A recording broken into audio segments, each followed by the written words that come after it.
வில்லு அவர் மேல எய்யும் பொழுது உள்ள இருக்கிற சிவபெருமான் புலி வேடம் எடுத்து அவரை துரத்திட்டு வருவாரு. அவர் ஓடி வந்து ஏரிய மரம் வில்வ மரம் ரைட் சைட்ல இருக்கும்.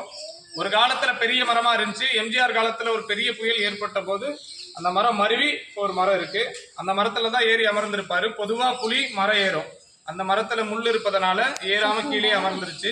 சாயரட்சை ஆயிடுச்சு. தூங்கி விழுந்தா புலிக்கு இரையாயிடும்னு ஒரு வில்வலையா பறிச்சு போட்டுட்டே இருப்பாரு அந்த வேடன்.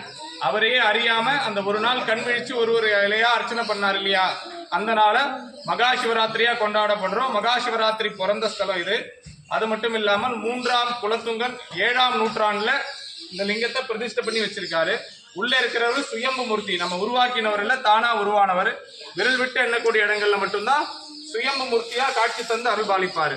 அடுத்த நாள் வேடனுக்கு ஆயுள் காலம் முடியுது. யம தர்மராஜன் ஓலை எடுத்து படிச்சுட்டு ஒரு உயிர் ஆட்கொள்ள வரும்பொழுது உள்ள இருக்கிற சிவபெருமான் குரு வடிவாக தோன்றி கோல் ஏந்திய நிலையில அந்த கதவுக்கு ரைட் சைட்ல இருப்பாரு. வஸ்திரம் கட்டி எல்லோ கலர்ல கோல் ஏந்திய நிலையில யம தர்மராஜனை முன்னாடி தடுத்து ஆட்கொண்டுறாரு.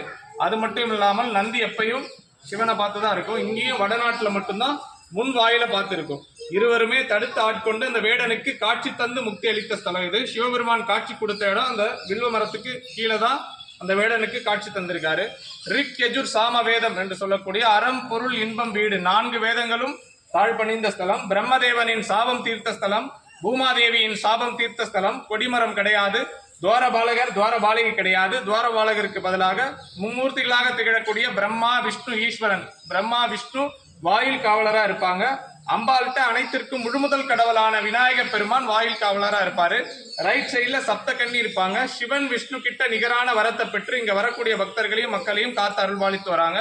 லெப்ட் சைட்ல சர்வஜன ரக்ஷாம்பிகை என்று சொல்லக்கூடிய வளையல் கை நாயகி. ஆடி மாச பூரத்துல வளையல் அணிவிச்சு கொடுப்பாங்க. அந்த வளையகாப்பு விடுறச்ச வளையல் அணிவிச்சுட்டா சுகப்பிரசவமா குழந்தை பிறக்கும். திருஞான சம்பந்தர் 3ஆம் திருமுறையில 73ஆம் அதிகாரத்துல பாடல் பெற்ற ஸ்தலம்.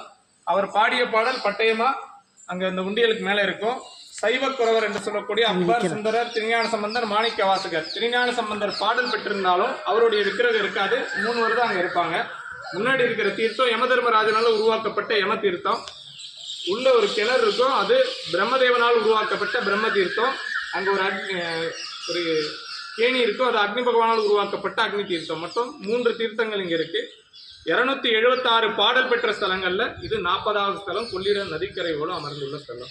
உள்ள இருக்கிற ஒரு சுயம்பு மூர்த்தி அப்படிங்கிறதுனால அமாவாசை பௌர்ணமி முடிஞ்சு பிரதமை திதிகை 2 திதியிலையும் சர்வாபிஷேகம் பண்ணி 1008 சகஸ்திர நாம சொல்லி என்ன வயது நடக்குதோ வயது தீபம் ஏற்றி உங்க கையால நெய்வேத்தியம் ஒரு 10 பேருக்கு விநியோகம் பண்ணீங்கன்னா நீங்க என்ன காரியம் நினைத்து வந்தீங்களோ அது விரைவில் நிறைவேற்றப்படும். ஏன்னா நீங்க மன்னனாக அமர்ந்திருப்பதே மக்களின் குறை தீர்க்கதான்.